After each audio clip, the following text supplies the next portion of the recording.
Commerce access marketing. हमने अपनी last वाली क्लासेस में देखा था किस तरीके से आप प्रमोशनल एक्टिविटीज़ को बढ़ाते हैं। आज का हमारा टॉपिक है personal selling and sales promotion. किस तरीके से कोई भी कंपनी पर्सनल सेलिंग को चूज़ करेगी तो क्यों करेगी, और उसके ऊपर खर्चा करेगी तो क्यों करेगी, और सेल्स प्रमोशन अगर चूज़ करती है तो किस टाइम पे करेगी, और उसकी क्या क्या कंडीशंस होंगी कि जिस समय पे वो उसको यूज़ कर सकती है in a very effective way. Hello friends, हमने कॉमर्स एक्सिस ने पूरा एक फ्री बैच आपको दे रखा है और ऑलमोस्ट अब हम अपना पूरा फ्री बैच ख़त्म करने वाले हैं। अगर आप हमारे चैनल पर पहली बार जुड़ रहे हैं और for the very first time अगर आप हमारी वीडियोस के साथ में कनेक्ट हो रहे हैं तो प्लीज़ हमारे चैनल को सब्सक्राइब कीजिए और दूसरे तक पहुँचाइए। ठीक है, चलो हम लोग अपना टॉपिक स्टार्ट करते हैं। Personal selling. देखो, पर्सनल सेलिंग होती क्या है मैं आपको प्रीवियस वाली क्लास में बता चुका हूँ। अगर आप पहली बार इस वाली वीडियो पे आ रहे हो तो प्लीज़ पीछे वाली वीडियोस को देखिए सो दैट आपको एक नॉलेज हो जाए कि मैं क्या पढ़ाने वाला हूँ और क्या चीज़ पढ़ा रहा हूँ। ओके, तो देखो पर्सनल सेलिंग होती क्या है। पर्सनल सेलिंग का मतलब क्या है कि आप डोर टू डोर सर्विस। ठीक है, आप एज अ पर्सन किसी के डोर पे गए, आपने बोला कि भैया हमारे ये क्रीम है, आप इसको लगाओ, इससे ये फ़ायदे हैं और ये फ़ायदे नहीं हैं। ठीक है, तो इसमें क्या होता है कि आप एक सब पर्सनल उस पर बहुत ज़्यादा इफेक्ट डाल रहे हैं अपने कस्टमर पे, उसके बाद में एक तरीके से अपने रिलेशंस बना रहे हो। हाँ, और उसके अंदर एकदम कहते हैं ना जिसको ओवरव्यू दे देना, पूरी पूरी जानकारी दे देना, जो कि आप सिर्फ और सिर्फ आपका कोई भी आप रिटेलर है या वो सब वो नहीं दे पाएंगे। तो इस तरीके से क्या होता है कि आप किसी भी तरीके से अपने कस्टमर्स को अपनी तरफ अट्रैक्ट करते हैं। कैसे? बाय पर्सनली उनसे मिलके। ठीक है, ये एक था ओवरव्यू था किसका, पर्सनल सेलिंग का, जो मैंने आपको बताया। अब हम लोग इसकी डेफिनेशन पे जाते हैं। Personal selling is an act of convincing the prospectus. अब इसमें प्रोस्पेक्टस कौन से हैं हमारे, जो हमारा टारगेट कंज्यूमर है या फिर ग्रुप है, to buy a given product और सर्विस। कोई भी ऐसा जो भी हमारी कंपनी का प्रोडक्ट या फिर सर्विस होगा। It is the most effective and costly promotional method. ये सबसे ज़्यादा पर्सनल सेलिंग जो है सबसे ज़्यादा इफेक्टिव कहा गया है। बट अगर आप पर्सनली भैया डोर टू डोर जाएंगे किसी के भी यहाँ पे, तो एक आदमी, 10 आदमी, 20 आदमी, एक आदमी अगर 10 घर में जाता है एक दिन में सामान बिक्री करने के लिए, तो वो 100 आदमी कितने घरों पे जाएंगे? लगभग कितना, 100 में 10 हो गए तो 1000 घरों पे जाएंगे। तो आपकी रीच कितनी है? सिर्फ 1000 है। और आपको सैलरी कितने लोगों को देनी है? 100 लोगों को सैलरी देनी है। ये तो सिर्फ आप ऐसा नहीं है ना कि 1000 घरों तक ही टारगेट करोगे, आप तो बहुत सारे घरों पर टारगेट करोगे। तो इस तरीके से, लेकिन इन द केस अगर हम एडवर्टीजमेंट का देखें तो उसमें क्या होगा कि हमारी कॉस्ट बहुत ज़्यादा कम हो जाती है पर पर्सन। ठीक है, कॉस्टली है पर पर्सन, इसमें सबसे ज़्यादा कॉस्ट आपकी पड़ेगी। और आपको क्योंकि बहुत ज़्यादा लोगों को हायर करना पड़ेगा, डोर टू डोर आपको जाना पड़ेगा। ठीक है, तो इस तरीके से तो एक मोस्ट कॉस्टली प्रमोशनल मेथड भी कहा गया है। It is effective because there is face to face conversation. जैसे मैंने आपको बताया कि फेस टू फेस कन्वर्सेशन होगा, आपके डोर पे आएगा, आपसे बोलेगा कि भैया हमें क्या चाहिए, हम इस वाली कंपनी का प्रोडक्ट बेच रहे हैं, आप हमारे प्रोडक्ट को खरीदो। वो पूछेगा क्यों, तो आप वहीं पे बैठ के उसकी क्या करोगे, खूबियाँ गिनाने लगोगे। ठीक है, और फिर उसके बाद में between the buyer and seller can change its promotional technique according to the needs of the situation. अब इसमें क्या होता है कि आप ये कस्टमाइज्ड आप कह सकते हो। कस्टमाइज्ड क्या है, प्रमोशन का तरीका है कि अगर जैसे कस्टमर ने बोला कि भैया ना यार ये क्या बता रहे हो आप, ऐसा तो नहीं हो सकता, तो आप बोलोगे कि ना सर हम इसमें ये चीज़ और ऐड कर देते हैं। ठीक है, लेकिन कभी बार क्या होता है कि जैसे आप एडवर्टीजमेंट कर रहे हो टीवी पे, ठीक है, कस्टमर ने देखा, कस्टमर को जो समझ में आया सिर्फ कस्टमर ने वही चीज़ देखा, उसके कुछ अपने पर्सपेक्टिव्स होंगे, बट इसमें आप उसका क्या पर्सपेक्टिव को चेंज कर सकते हो। ये चीज़ समझ में आया आपको? ठीक है, it is basically the science and art of understanding human desires and showing the ways through which these desires could be fulfilled. आप अपने तरीके से साइंस या फिर आर्ट्स लगा के अपने कस्टमर की क्या नीड और उसकी वांट्स को समझो और उसको फुलफिल करने की क्या करो, कोशिश करो। ठीक है, यही पर्सनल सेलिंग है। सबसे अच्छी और सबसे बड़ी डेफिनेशन थी, हालांकि बड़ी है, और सबसे ज़्यादा इफेक्टिव क्या है, जिसको एक एक चीज़ जिसमें कवर कर ली गई है, ये वाली डेफिनेशन है। बट मैं अब आपको एक छोटी सी डेफिनेशन भी बताऊंगा जो किसकी है, अमेरिकन मार्केटिंग एसोसिएशन, AMA की मैं डेफिनेशन जरूर लेके आता हूँ, क्योंकि मार्केट में सबसे ज़्यादा इफेक्टिव अगर आप कहोगे तो यही वाली डेफिनेशन चलती हैं बुक्स में भी। और अगर आपको पर्सनल कहीं पे भी स्टडी करनी है, या फिर अगर आप अपना बिजनेस भी खोलना चाहो, तो उसमें भी ये चीज़ आपको काफ़ी ज़्यादा क्या आएंगी, काम आएंगी। तो क्या कहता है AMA कि personal selling is the oral presentation in a conversation with one or more prospective purchaser for the purchase of making sale. It is the ability to persuade the people to buy the goods and service at a profit to the seller and benefit to the buyer. समझ में आया? बिल्कुल ऊपर वाली चीज़ है, but इसमें यही बोल दिया गया है कि एक तरीके से आप पर्सनल प्रेजेंटेशन करते हो, एक या फिर मतलब आप जैसे कि आईटीसी ने क्या किया था, एक ग्राम चौपाल, ई चौपाल टाइप का स्टार्ट किया था। तो उसमें क्या करते थे, गांव के लोगों को इकट्ठा किया, उनको अपने प्रोडक्ट के बारे में बताया, ठीक है, इस तरीके से करते थे। तो आप पर्सनल सेलिंग में ये भी कर सकते हैं कि आप मतलब एक सेमिनार अटेंड करवा दिया, फिर आप किसी भी सोसाइटी में गए, आपने वहाँ के आरडब्ल्यू वालों को इकट्ठा किया कि भैया हम लोग क्या करेंगे कि आपके प्रोडक्ट को, हमारा प्रोडक्ट ये है और आप हमारे प्रोडक्ट को खरीदो, ठीक है। और देखो अब उसमें क्या होगा कि जैसे आपने 50 लोगों को या फिर 10 लोगों को क्या किया, इकट्ठा कर लिया, ठीक है, तो आपकी मेहनत भी कम हुई और फिर क्या हुआ कि आपका जो टाइम था वो भी बचा, फिर आप ज़्यादा लोगों तक रीच भी कर पाएंगे, क्योंकि अगर आप यहीं पे 15-20 मिनट लगाएंगे और फिर अगर आपने यहाँ पे समझा दिया तो फिर आप 100 लोगों तक कवर कर सकते हैं इसको, ठीक है। तो ये क्या है कि आप एक ग्रुप में भी लोगों तक पहुंचा सकते हैं। It is ability to pursue, मतलब अपने लोगों को क्या करना, उनको जागरूक करना या फिर उनको प्रस्तुत करना अपनी चीज़ों को, to buy the people to buy goods and services, अपनी गुड्स एंड सर्विसेज को बेचना at a profit to the seller and benefit to the buyer. आप अपने बायर को ये बताओ कि भैया आपको ये वाला प्रोडक्ट खरीदने से ये प्रॉफिट्स हैं, ये आपके क्या होंगे, बेनिफिट्स होंगे, हम ये इसमें खूबियाँ हैं, हमारे कॉम्पिटिटर से इस तरीके से अच्छा है, ठीक है। ये क्या हुआ हमारा पर्सनल सेलिंग में। अब आते हैं कि हमारे features of a personal selling. The main features of personal selling are, it is face to face communication between buyer and seller, ठीक है। बायर एंड सेलर के बीच में क्या है कि फेस टू फेस क्या है कि आप मतलब गए सामने वाले के साथ आपने संवाद किया कि भैया हमारा प्रोडक्ट बहुत ज़्यादा अच्छा है, हमारा प्रोडक्ट बहुत ज़्यादा अच्छा है, ठीक है। तो अगर आप उसकी खूबियाँ बताने लग गए तो इससे क्या होता है कि सामने वाला कहीं ना कहीं आपसे क्या होता है, ज़्यादातर प्रभावित हो जाता है, ठीक है। तो ये क्या है, आपका फेस टू फेस कम्युनिकेशन है।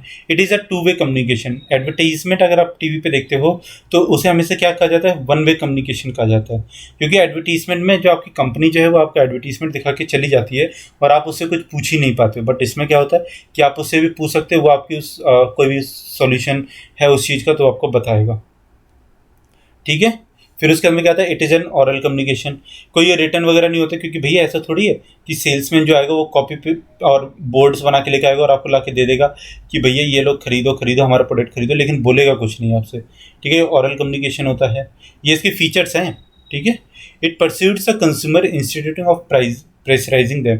फिर ये क्या करते हैं ना, उन पर एक प्रेशर बनाता है कि भैया आप हमारे प्रोडक्ट को खरीदो, क्यों नहीं खरीदना चाहते, वो बोलेगा कि भैया ये दिक्कत है, तो बोलेगा ये दिक्कत के ये सॉल्यूशंस है, ठीक है। तो एक तरीके से क्या करेगा, उनको मतलब प्रेशर सा बना देगा कि भैया आप खरीदो ही खरीदो। इट प्रोवाइड्स इमीडिएट फीडबैक्स, ठीक है। जैसे आप वहीं पे खड़े हुए हो, आप उनसे बोल रहे हो कि भैया ये वाला प्रोडक्ट आप क्यों नहीं खरीदना चाहते, तो बोलेगा इसमें ये कमियां हैं, ठीक है। वो उसको नोट डाउन कर लेगा और बाद में जाके अपनी कंपनी को बताएगा कि भैया ये फीडबैक्स क्या आ रहे हैं, हमें कंपनी से कस्टमर से नीचे मिल रहे हैं, तो हमें ये कमियां दूर करनी पड़ेंगी, सो दैट कि हम जैसे अपने कस्टमर के पास में जाएं तो उनको और भी ज़्यादा मतलब इफेक्टिव वे में बताएं कि आपने हमको बोला था और हमने क्या किया, हमने इन सब कमियों को दूर कर दिया, ठीक है। ये चीज़ में आए। फिर आता है हमारा, it develops a deep personal relationship apart from selling relationship with the buyers and customers. सिर्फ और सिर्फ मतलब सेलिंग पे ध्यान नहीं देगा, ये क्या करेगा कि आपके एक रिलेशनशिप भी बिल्ड करेगा कंपनी के साथ में आपकी, ठीक है। चलो आपको ये चीज़ समझ में ना, person features of person selling. ये देखो ये हिंदी वाले के लिए है। यह खरीदा और विक्रेता के बीच आमने सामने का संवाद को क्रिएट करता है। यह दो तरफा संचार है। यह एक मौखिक संचार है, ठीक है। यह ग्राहकों पर दबाव बनाने के बजाय उन्हें समझाता है। यह तत्काल प्रतिक्रिया प्रदान करता है। यह खरीदारों और ग्राहकों के साथ बिक्री संबंध के अलावा एक गहरा व्यक्तिगत संबंध विकसित करता है, ठीक है। वही चीज़ें क्या है ऊपर वाली मैंने आपको हिंदी में यहाँ पे बता दी। चलो आगे चलें। Personal selling process. भैया कुछ ना कुछ प्रोसेस होती है ना एक पर्सनल सेलिंग की भी, हर चीज़ की अपनी प्रोसेस होती है, फिर चाहे वो कुछ भी हो तो पर्सनल सेलिंग की भी अपनी प्रोसेस है। तो इसमें क्या होता है, सबसे पहले आपको क्या करना था, प्रोस्पेक्ट्स देखने पड़ते हैं, मतलब अपने जो हमारे टारगेट जो ग्रुप है वो देखना पड़ता है कि हमारे क्या होता है, ठीक है। हमारे क्या क्या टारगेट ग्रुप से हम किस किस को टारगेट कर सकते हैं, फिर उनको एवेल्यूट मतलब उनके ऊपर एक रिसर्च करनी पड़ती है, सो दैट कि आप मतलब उनको जाके इफेक्टिवली मार्केट में टारगेट कर सके और उनके लिए एक ग्रुप या फिर एक प्रोडक्ट आप क्या कर सके, बना सकें उस टारगेट ग्रुप के लिए। फिर क्या था हमारा प्रिपेयरिंग। फिर उनके लिए क्या कि जैसे आपने मतलब टारगेट कर लिया, आपको पता लगे कि भाई ये हमारा टारगेट ग्रुप है, आप उनके लिए फिर क्या करेंगे, इफेक्टिव मतलब एक प्रिपेयर करेंगे एक रिपोर्ट टाइप की, सो दैट कि जब आप उससे रिपोर्ट को प्रिपेयर कर लेंगे ना, तो जब आप वहाँ पे जाएंगे तो आप क्या कर सके कि उनके सामने प्रेजेंट कर सके, हाँ भैया ये कमियां आ सकती हैं, तो मैं इसके क्वेश्चंस के पहले से सॉल्यूशंस लेके जाऊँ, सो दैट कि अगर आपका कस्टमर आपसे कुछ भी पूछ ले कि भैया ये चीज़ क्यों है, तो आप वहाँ पे मतलब हक्के बक्के से ना होकर के अपना मुंह बनाते ना रह जाएं, आप उनको क्या कर सकें, बता सकें। फिर उसके बाद में क्या आता है हमारा कि अप्रोच एंड प्रेजेंटेशन। फिर आप उन लोगों तक जाइए और उनको अपने गुड्स के बारे में बताइए, जो कुछ भी आपने अपना क्या किया है, प्रिपेयर किया है। फिर उसके बाद में क्या था हमारा ओवरकमिंग ऑब्जेक्टिव्स, कि मतलब अगर कुछ भी कमियां आती हैं तो क्या करना, कि उनको बताना, ठीक है, कि मतलब उन कमियों को दूर करना। फिर क्लोजिंग द सेल, फिर अपनी सेल को क्या करना, कि भैया उस कस्टमर तक आप पहुंच गए थे ना, आपने सब कुछ कर लिया था, फिर उसके बाद में आपने उसको सेल कर दिया, तो आपका वो टारगेट क्या हुआ, पूरा हुआ। फिर उसके अंदर फॉलो अप, फिर मतलब कि आप दोबारा से किसी दूसरे कस्टमर के पास में गए और फिर वही चीज़ का क्या किया आपने, फॉलो करना स्टार्ट कर दिया, अगर आपके उसके रिजल्ट्स कैसे आते हैं, पॉजिटिव आते हैं तो। ठीक है, ये चीज़ समझ में आया आपको? आई होप आपको ये चीज़ क्लियर भी हुई होगी। चलो आगे चले। Objectives of personal selling. अब ऑब्जेक्टिव्स क्या होते हैं पर्सनल सेलिंग के? Attracting the perspective customers. आपके कोई भी कस्टमर्स जो हैं, मतलब आपका जो टारगेट जो ग्रुप है, जिसको आपने सोच रखे कि हम इसको ग्रुप्स को बेचेंगे प्रोडक्ट अपना, तो आपको क्या उस तक पहुंचना और उसको क्या अट्रैक्ट करना अपने गुड्स तक। ठीक है, फिर उसके अंदर क्या आता है, एजुकेटिंग द पर्सपेक्टिव कस्टमर्स, कि मतलब आपका जो कस्टमर जो ग्रुप है, ठीक है, उसको आपके प्रोडक्ट के बारे में इतनी ज़्यादा नॉलेज नहीं है, उसको मतलब पता तो है कि आपका प्रोडक्ट है मार्केट में और वो चीज़ बेच रहा है, लेकिन वो किस तरीके से बेच रहा है, उसकी पूर्ति क्या क्या है, मतलब वो क्या क्या उसमें कह सकते हैं हम लोग कि उसकी बेनिफिट्स क्या क्या हैं। ठीक है, तो वो सब कुछ उनको एजुकेट करना। फिर इसके अंदर क्या था हमारा, क्रिएटिंग डिज़ायर टू बाय। आप किसी ऐसे कस्टमर के पास में जाते हैं जिसे नहीं पता कि आपका प्रोडक्ट क्या क्या बेच रहा है मार्केट में, तो आप उसके अंदर एक नई चेतना जगाएंगे कि भैया हमारा क्या करो, प्रोडक्ट खरीदो, इसमें देखो आपका ये फ़ायदा है, ये चीज़ें हैं, ये आपको फ़ायदे होंगे, हमारा प्रोडक्ट इस तरीके से बेहतर है हमारे कस्टमर से। ठीक है, फिर क्या आता है, कंक्लूडिंग सेल्स, मतलब कि फिर उसके अंदर सेल्स को क्या करना, बंद करना, और फिर उसके अंदर गेटिंग रिपीट ऑर्डर्स। जब आपकी ये सब चीज़ें पूरी हो जाएंगी, फिर उसके अंदर कंक्लूड कर देना अपनी सेल्स को, और फिर उसके अंदर दोबारा से एक क्या करना, अपनी सेल्स के ऑर्डर्स को लेना। ठीक है, ये क्या था हमारा पर्सनल सेलिंग, हमारी साथ में खत्म हो जाती है। तो कुछ भी हार्ड है नहीं ना पर्सनल सेलिंग में, बहुत ज़्यादा इजी सा टॉपिक था। देखो पहले डेफिनेशन कवर कर लिया अपने लोगों ने कि पर्सनल सेलिंग क्या है, फेस टू फेस है, oral presentation of your product है to the your target group. ठीक है, फिर आता है क्या हमारे features of personal selling, two way communication है, फेस टू फेस कम्युनिकेशन है, ऑरल कम्युनिकेशन है। ठीक है, आप कस्टमर को समझाते हैं, ना कि उसके पे एक दबाव बना देते हैं। इमीडिएट फीडबैक मिलता है आपको, आप उसके अंदर क्या करते हैं, एक अच्छे पर्सनल रिलेशनशिप बनाते हैं as compare to selling relationship. फिर क्या आता है हमारा पर्सनल सेलिंग प्रोसेस आता है, पर्सपेक्टिंग, सबसे पहले देखना कि हमारे कौन कौन से कस्टमर्स हैं, ठीक है, जो कि हमारे प्रोडक्ट्स को खरीद सकते हैं। फिर उनको जाके क्या उन तक पहुंचना, उन तक अपनी प्रेजेंटेशन देना।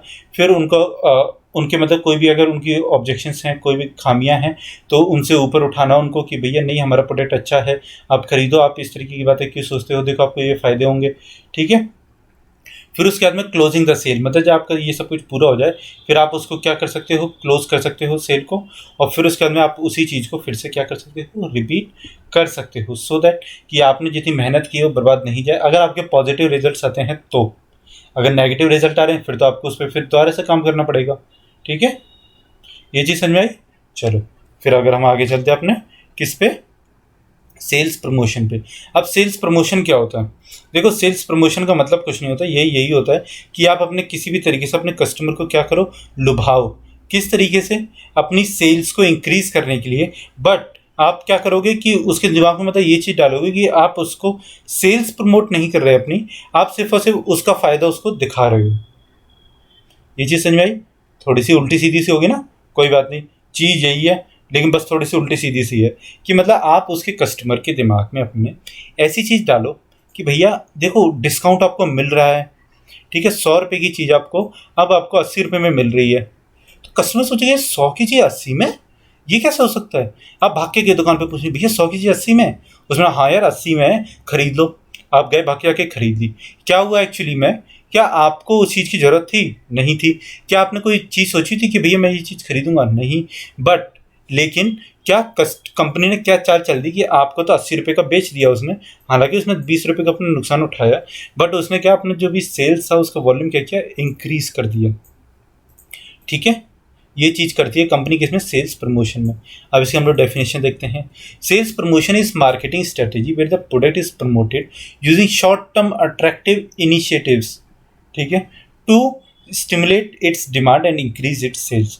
जो चीज़ मैंने आपको बताया कि शॉर्ट टर्म में, मतलब जैसे कि सीजन ऑफ सेल हो गया कि सर्दियों में गर्मियों के कपड़े महंगे हो गए और सर्दियों में क्या किया कंपनी ने, सर्दियों के कपड़े गर्मियों में सस्ते कर दिए सो दैट कि आप खरीदो, या फिर जब गर्मियाँ आने वाली हैं तब खरीदा कि ऑफ सीजन सेल ले लो, ऑफ सीजन सेल ले लो, या फिर दिवाली बोनस आपको बेच दिया, ठीक है, आप लोग क्या किए, खरीदने लग गए। तो इससे क्या होता है ना, कंपनी अपनी सेल्स को बहुत ज़्यादा इंक्रीज कर देती है, बट आप लोग क्या करते हो, आप लोग को कुछ मतलब इतना ज़्यादा समझ में नहीं आता तो आप लोग खरीद लेते हो। इसमें आपकी भी कोई गलती नहीं, कोई बात नहीं, चलो ये तो मतलब एक कस्टमर का क्या है कि कस्टमर को जहाँ पे सस्ती चीज़ दिखेगी वो तो वही चीज़ खरीदेगा, महंगी चीज़ पे क्यों जाएगा, है ना। तो यही है कि शॉर्ट टर्म के लिए होता है, जैसे मतलब गर्मियाँ अगर जा रही हैं तो उस टाइम पे आप जल्दी जल्दी से गर्मियों के सामान निकाल ले अपना स्टॉक्स क्लियर करने के लिए, तो वो 1-2 महीने के लिए सेल्स रहती है। हाँ, और उसमें क्या रहता है कि कंपनी अपनी डिमांड को इंक्रीज कर देती है और अपनी सेल्स को क्या करती है, इंक्रीज करती है। ठीक है, ये चीज़ समझ में आया। चलो अब आगे देखें कि AMA क्या कहता है, अमेरिकन मार्केटिंग एसोसिएशन, कि भैया media and non media marketing pressure applied for the predetermined limited period of time in order to stimulate trial, increase consumer demand और इम्प्रूव प्रोडक्ट अवेलेबिलिटी। ठीक है, आपके ऊपर मीडिया और नॉन मीडिया के through क्या किया जाएगा, प्रोत्साहित किया जाएगा आपको सामान खरीदने के लिए, सो दैट कि आप उस वाले प्रोडक्ट को खरीद सकें। बट ये वेल एक क्या होगा, पहले से मतलब सोचा समझा होगा, या तो ये नया क्या होगा कि प्रोडक्ट कोई भी कंपनी लॉन्च कर रही है तो बात अलग है, बट अगर जैसे सीजन की ऑफ सेल हो गई, ठीक है, इस तरीके का कोई भी प्रोडक्ट है तो आप क्या करोगे, उसको खरीदोगे और कंपनी आपको क्या करेगी, अट्रैक्ट करेगी अपनी तरफ क्या खरीदने के लिए। चलो दिस अब क्या करते हैं, ये स्ट्रेटेजीज कहाँ कहाँ पे यूज़ होती है। ठीक है, तो 4 तरीके हैं जहाँ पे कंपनीज क्या कर सकती है, इस स्ट्रेटेजीज को यूज़ कर सकती है। कैसे, to introduce a new product. आपने देखा हो कि कई बार जब कंपनीज नए प्रोडक्ट्स को लॉन्च करती है उस टाइम पे कंपनी जनरली उनके प्राइस को क्या करती है, कम करती है, सो दैट कि आप लोग मतलब क्या करो, अट्रैक्ट हो सको, और आपको फीचर्स इतने बड़ा चढ़ा के दिखाएगी कि आप मतलब कि कहोगे यार इतने सस्ते रेट पे इतना महंगा, मतलब इसके तो रेट इतने ज़्यादा होते हैं मार्केट में, ये इतना सस्ता कैसे बेच रही है। ठीक है, तो आप बाकी जाके खरीदोगे। To sell out existing inventories, या फिर अपना क्या माल को क्लियर करने के लिए अपना गोडाउन या फिर वेयर हाउस में उसकी क्लियरिंग सेल करने के लिए। टू अट्रैक्ट मोर कंज्यूमर्स, कि आपके कंज्यूमर्स को, नए कंज्यूमर जितने भी हैं हमारे मार्केट में, ठीक है, जो लोग नहीं उसका प्रोडक्ट खरीदते उसको क्या करना, अट्रैक्ट करना। ठीक है, ये क्या होती है, कंपनी की सबसे बड़ी स्ट्रैटेजी होती है किसमें, डिस्काउंट देने में। जैसे अमेजन क्या करेगा, फ्लिपकार्ट से ज़्यादा सेल देगा, फ्लिपकार्ट क्या करेगा, अमेजन से ज़्यादा सेल देगा, इस तरीके से। टू लिफ्ट सेल्स टेम्परेली, ठीक है, अपनी सेल्स को क्या करना, एक टेम्परेली पीरियड के लिए, मतलब 1 महीने के लिए, 2 महीने के लिए क्या कर देना, इंक्रीज कर देना या फिर बढ़ा देना, जैसे फेस्टिव सीजन्स में बढ़ाया जाता है। ये चीज़ समझ में आया आपको, कुछ ज़्यादा हार्ड नहीं है ना, बहुत ज़्यादा ईजी सा है। अब importance of sales promotion, sales promotion की अपनी कुछ इंपॉर्टेंस है, तो वो क्या है। तो सबसे पहले क्या है, spread information about the brand to new customer और न्यू मार्केट। जब भी आप कोई भी अपना मतलब कि आप में मानो कि आपको पुराना ही प्रोडक्ट है, हालांकि आप हर बार तो प्रोडक्ट नए लॉन्च नहीं करते, तो जब आपको कोई भी पुराना सा प्रोडक्ट है तो आपको उसको क्या करना है, नए कस्टमर तक पहुंचाना है। मतलब आपका टारगेट ग्रुप जितना भी था आपने उसको पूरा कर दिया, अब आपको नया टारगेट ग्रुप निकालना है, सो दैट कि आपकी सेल्स जो है वो इंक्रीज हो सके। ऐसा नहीं है ना कि आप मतलब ज़िंदगी भर की सिर्फ से आपने एक टारगेट ग्रुप बना लिया 3 लाख लोगों का और आप उन्हीं को सेल करते रहोगे, नहीं भैया। कंपनी अगर ग्रोथ नहीं करेगी तो आप कंपटीशन में, मार्केट में इंक्रीज कैसे कर पाओगे। ठीक है, तो इसके लिए आप क्या करोगे, आप नए लोगों तक अपनी रीच बनाओगे, नया टारगेट ग्रुप्स बनाओगे, तो उसके लिए आप क्या कर सकते हो कि अपने क्या डिस्काउंट दे देना, सेल्स प्रमोशन करना, ये सब चीज़ें करना। फिर क्या था हमारा, stabilise sales volume and fulfil short term goals. ठीक है, अपने सेल्स वॉल्यूम को इंक्रीज करना, या फिर आपने कोई टारगेट बना रखा होगा कि हमको 1 महीने में 10 लाख प्रोडक्ट्स बेचने थे, बट आपके बेचे कितने, 9 लाख ही, तो आपने क्या किया, 1 लाख प्रोडक्ट्स पे डिस्काउंट दे दिया, सो दैट आपका क्या है, सेल्स वॉल्यूम इंक्रीज कर सके या फिर आपका टारगेट अचीव कर सके। Stimulate demand for the short term by making the product look like a great deal. Short time में आप अपने क्या करो, गुड्स को मतलब डिस्काउंट पे दो, सो दैट लोग क्या करें, अट्रैक्ट हो सकें, आपके पीछे पीछे भाग सकें कि भैया इतना सस्ता कैसे बेच रहे हो, हमें बेच दो, हमें बेच दो, हम खरीदेंगे। ठीक है, फिर क्या था हमारा ऑब्जेक्टिव्स ऑफ सेल्स प्रमोशन। अब ऑब्जेक्टिव क्या है सेल्स प्रमोशन के, to create market for new products. आपका अगर कोई भी न्यू प्रोडक्ट है, ठीक है, तो आप क्या करोगे, उसको डिस्काउंट में बेच दोगे कि भैया आपका प्रोडक्ट लोग खरीदें और आपका मार्केट में आपका जो प्रोडक्ट है वो मार्केट में क्या कर सके, अपने वॉल्यूम को या फिर अपने प्रोडक्ट की क्या रीच बना सके और लोगों तक पहुंचा जा सके। ये सही समझ में है। फिर उसके आगे क्या था हमारा, रिमेन कॉम्पिटिटिव, मतलब आप अपने कॉम्पिटिटर्स को कहीं ना कहीं पीछे छोड़ दोगे, कैसे, डिस्काउंट दे देके। अगर आप डिस्काउंट दोगे तो हालांकि सही बात है कि अगर आप डिस्काउंट दोगे तो लोग आपके पीछे पीछे जरूर भागेंगे, और जब आपके पीछे पीछे भागेंगे तो आप अपने कॉम्पिटिटर्स से ज़्यादा क्या करोगे, अपनी सेल्स वॉल्यूम को इंक्रीज कर दोगे। ठीक है, ये चीज़ में take products to new market. अगर आप मार्केट न्यू है, आपका आपका क्या है, न्यू टारगेट ग्रुप, जिस तरीके से मैंने बताया था उसको अगर आप टारगेट कर रहे हो तो भी आप क्या करोगे, डिस्काउंट दोगे। ये चीज़ समझ में आया। टू इंक्रीज ब्रांड अवेयरनेस, अगर आपको अपने ब्रांड का क्या करना है, प्रमोशन करना है, किस तरीके से, आपके पास में मतलब एडवर्टीजमेंट के लिए इतना ज़्यादा पैसा नहीं है, तो आप क्या कर सकते हो, अपने सस्ते में भी प्रोडक्ट्स को दे सकते हो, सो दैट लोग क्या सोचेंगे, लोग सोचेंगे यार उस सारी कंपनी का प्रोडक्ट सस्ता मिलता है, एक बार ट्राई कर लेते हैं क्या जा रहा है हमारा।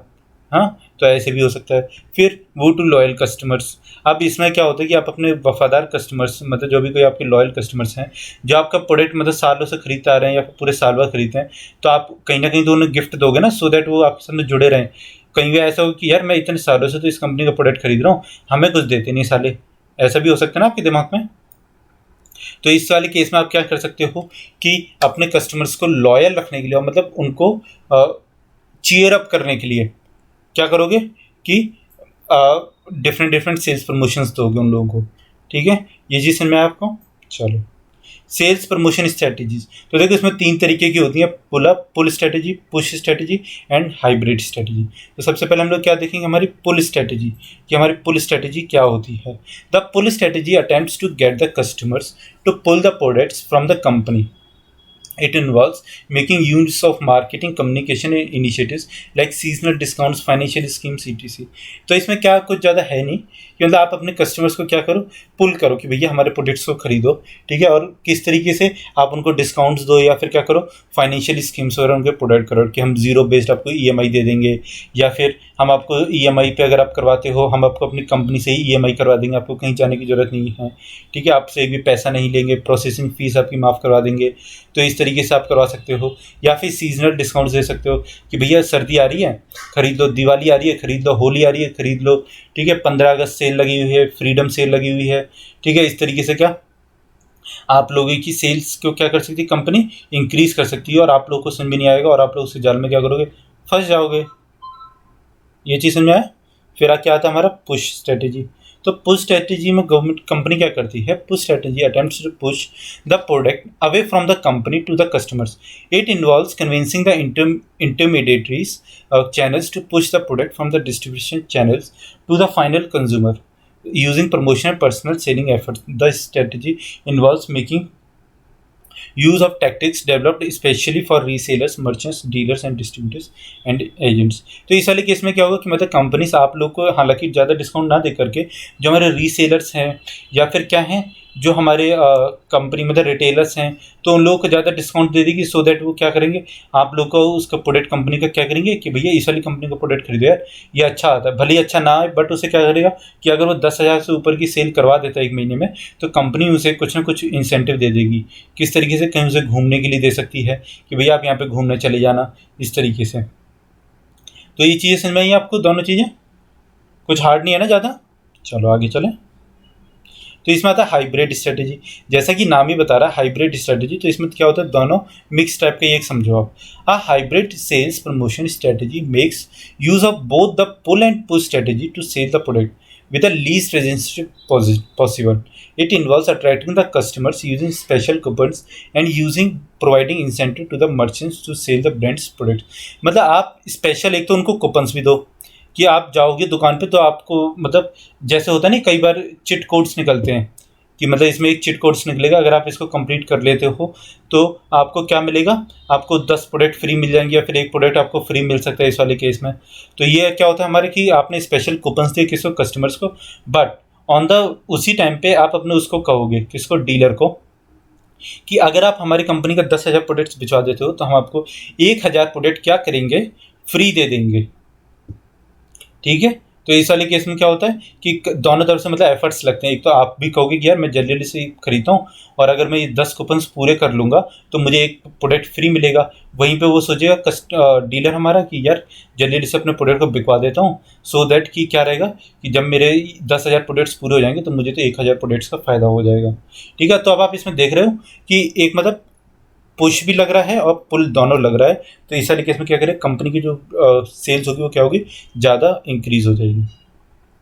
अब sales promotion techniques targeted to customers क्या होते हैं, फ्री सैंपल्स दे दिया, फ्री गिफ्ट्स दे दिए, डिस्काउंट्स दे दिए आपको, ठीक है, कूपन्स दे दिए, एक्सचेंज स्कीम्स दे दी, फाइनेंस स्कीम्स दे दी, शिपिंग स्कीम्स दे दी, बंडल डिस्काउंट्स दे दिए, बल्क परचेज डील्स दे दी। समझाने की जरूरत है इनको, बता देता हूँ कि किसी भी तरीके से मतलब कंपनी जब नया नया प्रोडक्ट लेके आती है तो उसको प्रमोट करती है किस तरीके से, फ्री सैंपल्स देके, या फिर आप जब भी कोई प्रोडक्ट अपना खरीदने जाओ तो उसके साथ में एक आपको गिफ्ट दे दिया। किस तरीके से, आप शैम्पू लेने गए आपको साबुन भी दे दिया उसने, ठीक है, तो ये क्या हो गया, आपका फ्री गिफ्ट हो गया एक तरीके से। फिर हमारे डिस्काउंट्स दे दिए, कूपन्स वगैरह दे दिए आप लोगों को, ठीक है, और हमारे एक्सचेंज स्कीम्स होगी कि मतलब आप पुराना लेके आओ और नया ले जाओ, जिस तरीके से आईफोन करता है। फिर उसके बाद में फाइनेंस स्कीम्स दे दी कि मतलब आपको प्रोडक्ट खरीदना हमारा महंगा है, कोई बात नहीं, हम आपको फाइनेंस करवा देंगे हमारी जान पहचान वालों के साथ में, मतलब कुछ किसी कंपनी के साथ में क्या डील करके रखते हैं ना, तो उसके साथ में। तो समझ में आया आपको। फिर हमारे शिपिंग स्कीम्स की, हम आप घर तक फ्री होम डिलीवरी करवा देंगे इस वाले टाइम ड्यूरेशन में। फिर बंडल डिस्काउंट्स की, आप हमारे से अगर 100 प्रोडक्ट्स खरीदेंगे तो हम आपको 10 प्रोडक्ट और फ्री दे देंगे। और फिर क्या था हमारा बल्क परचेज डील्स, मतलब आप बहुत ज़्यादा प्रोडक्ट्स खरीदो तो हम आपको इतना इतना डिस्काउंट दे देंगे या फिर इतना इतना आपको एक्स्ट्रा प्रोडक्ट दे देंगे। फिर क्या था हमारे sales promotion techniques targeted to traders, तो ये क्या था हमारा टारगेटेड टू कंज्यूमर्स। अब आता है क्या हमारा ट्रेडर को टारगेट करके, तो पॉइंट ऑफ परचेस डिस्प्लेस, मतलब जैसे दुकान है उसके आगे आप क्या करोगे, बड़े बड़े से होर्डिंग वगैरह लगा दोगे, या फिर ट्रेड शोज, तो यहाँ पे क्या करोगे आप दुकान पे, मतलब जैसे आपने देखा होगा ना कि दुकान के आगे अलमीरास रखी रहती है, तो इसी में आप रख दोगे जाके उनके प्रोडक्ट, ठीक है, यहाँ पे जैसे आपने रख दिया शैम्पू, तो लोग आएंगे देखेंगे, अरे ये तो वही वाला प्रोडक्ट है जो मैंने एडवर्टीजमेंट देखा था, चलो खरीद लेता हूँ। पुश मनी कि मतलब आप उसको डिस्काउंट वगैरह देके या फिर कि पीछे से ही डिस्काउंट देने लगे कि भैया इतना प्रोडक्ट बिकवाओ, तो हम आपको इस तरीके से क्या करेंगे, इंसेंटिव देंगे, पैसे देंगे, इस तरीके से। फिर क्या था हमारा डील लोडर्स, कि मतलब आप ज़्यादा से ज़्यादा सामान बिकवाओगे तो ऑब्वियस बात है कि हम आपको डिस्काउंट वगैरह देने देंगे। ट्रेड डील्स, ये भी एक तरीके का वही है कि मतलब 1,000 प्रोडक्ट्स बिकाओ, 100 प्रोडक्ट फ्री ले लो। बाइंग अलाउंसेस की, मतलब अगर आप हमसे कैश में खरीदते हो या फिर किसी एक स्पेशल कंडीशन पे खरीदते हो तो हम आपको क्या करेंगे, इतना डिस्काउंट दे सकते हैं, या फिर आपको इतना ज़्यादा क्या कर सकते हैं आप, जैसे मतलब कि आपने 20,000 रुपये के एक बार में प्रोडक्ट खरीद लिया, ठीक है, तो हम आपको 2,000 रुपये दे देंगे, या फिर हम आपको जैसे कोई छोटी सिटीज़ में है तो हम आपको दिल्ली घुमा देंगे, ठीक है। और कोई अगर बहुत बड़े बड़े होलसेलर्स होते हैं ना, जैसे कार वगैरह के, जैसे मारुति का हो गया, ठीक है, तो मारुति आप देखो, मैं आपको एक एग्जांपल दे दूँ कि मारुति में क्या होता है कि अगर आप मतलब उनकी सेल्स होती है पर मंथ की, अगर आप इतनी कार से ज़्यादा उनकी सेल्स करवा देते हो तो आपको फ़ॉरेन में घूमने के लिए भेजते भी हैं। बहुत सारी कंपनीज ऐसे करती हैं, तो मारुति भी ऐसे करती है, तो ये क्या होता है, बाइंग अलाउंसेस में आ सकता है। समझ में आया आपको किस तरीके से ट्रेडर्स के लिए अलग होता है और कंज्यूमर्स के लिए अलग होता है। फिर क्या आता है हमारे सेल्स प्रमोशन एग्जांपल्स, जैसे आपने देखा होगा ब्लैक फ्राइडे सेल्स होता है, कि पहले कौन लेके आया था, फ्लिपकार्ट इंडिया में लेके आए थे कि भैया ब्लैक फ्राइडे सेल्स है, 2013 या 14 में लेके आए थे शायद, मुझे एग्जैक्ट ईयर याद नहीं। तो उस समय पे ह्यूज रश, मतलब इतना ज़्यादा सेल कर दिया था कि कोई संभाल ही नहीं रही थी, मतलब एक दिन में आप 4-5 करोड़ प्रोडक्ट्स ही अपने बेच चुके थे। फिर आता है क्या, by one get one free, जैसे कि पिज़्ज़ा पे पहले ऑर्डर चलता था, पिज़्ज़ा हट पे मैंने तो कई बार खाया इस पर, by one get one free पे। तो क्या होता है कि आप एक पिज़्ज़ा खरीदो, पैन पिज़्ज़ा आपको दूसरा फ्री मिलता, बट अभी ऑफर खत्म हो गया। या फिर रेफरल बोनस, जिस तरीके से आप देखोगे टेस्ट बुक, ग्रेड अप वगैरह क्या कहता है, 10 अपने फ्रेंड्स को इन्वाइट करो और वो जब भी खरीदेंगे तो उसका कुछ % आपको मिलेगा, और हम आपको क्या करेंगे, अपनी एक टेस्ट सीरीज फ्री में दे देंगे, ठीक है। ये क्या होता है, हमारे रेफरल बोनसेस होते हैं। समझ में आई आपको एक ही चीज़, कुछ ज़्यादा हार्ड था क्या सेल्स प्रमोशन एंड हमारा ये पर्सनल सेलिंग, बिल्कुल भी हार्ड नहीं था, बहुत ज़्यादा इजी था। अब हम लोग अपनी नेक्स्ट वाली क्लास में क्या देखेंगे, बाकी के हमारे क्या 3 बचे हुए प्रमोशनल एफर्ट्स। अगर आप हमारे चैनल पर नए हैं तो प्लीज़ वीडियो को लाइक कीजिए, दूसरे तक शेयर कीजिए और हमारे चैनल को सब्सक्राइब कीजिए, दूसरे तक पहुँचाइए। बताइए किस तरीके से हम कॉमर्स एक्सेस वाले क्या करते हैं, आप लोगों को फ्री बैच दे रहे हैं और जिसमें हम आपसे भी पैसा बिना चार्ज किए। अब तो देखो हमने अपना प्रॉमिस भी पूरा किया भैया, अपना सारा का सारा कोर्स कंप्लीट कर दिया। अब इस वाले वीक में हमारा क्या होगा, कोर्स पूरा पूरा कंप्लीट हो जाएगा, ठीक है। आपको कहीं भी भागने की जरूरत नहीं है। अगर आप इस वाले कोर्सेज को को मतलब पढ़ लेते हो तो आप marketing, economics, history of railways और सीआरएम में मैं आपसे गारंटी लेता हूँ कि आप एक भी क्वेश्चन छोड़ के नहीं आओगे। ठीक है, चलो अब अपने इस वाले टॉपिक को यहीं ख़त्म करते हैं और अपने नेक्स्ट वाली वीडियो में मिलेंगे आप लोगों से। और आप लोग हमारे चैनल पर जुड़े रहिए और सब्सक्राइब जरूर करिए वीडियो को, बिल्कुल भी मतलब छोड़ना नहीं है कि भैया सर ये वाली वीडियो डाल दे तो ये वाली वीडियो नहीं देखेंगे। हर एक टॉपिक कंप्लीट करो यार, कोई भी टॉपिक मतलब आपको पता नहीं है ना कि कौन सा टॉपिक ज़्यादा इंपॉर्टेंट है, कौन सा कम है ना, क्योंकि एग्जामिनर तो कोई भी पेपर डाल सकते हो। तो हर एक वीडियो को देखो, हर एक टॉपिक को क्लियर करो और जो चीज़ समझ में नहीं आती नीचे आप कमेंट करके मुझसे पूछ सकते हैं, सो दैट मैं आपके उस वाले डाउट को ले सकूँ और अच्छे से रिजॉल्व आपके कर सकूँ। आपको कोई भी डाउट लेके पेपर में नहीं जाना है। चलो मिलता है अपनी नेक्स्ट वाली वीडियो के साथ में। Thank you so much for watching this video.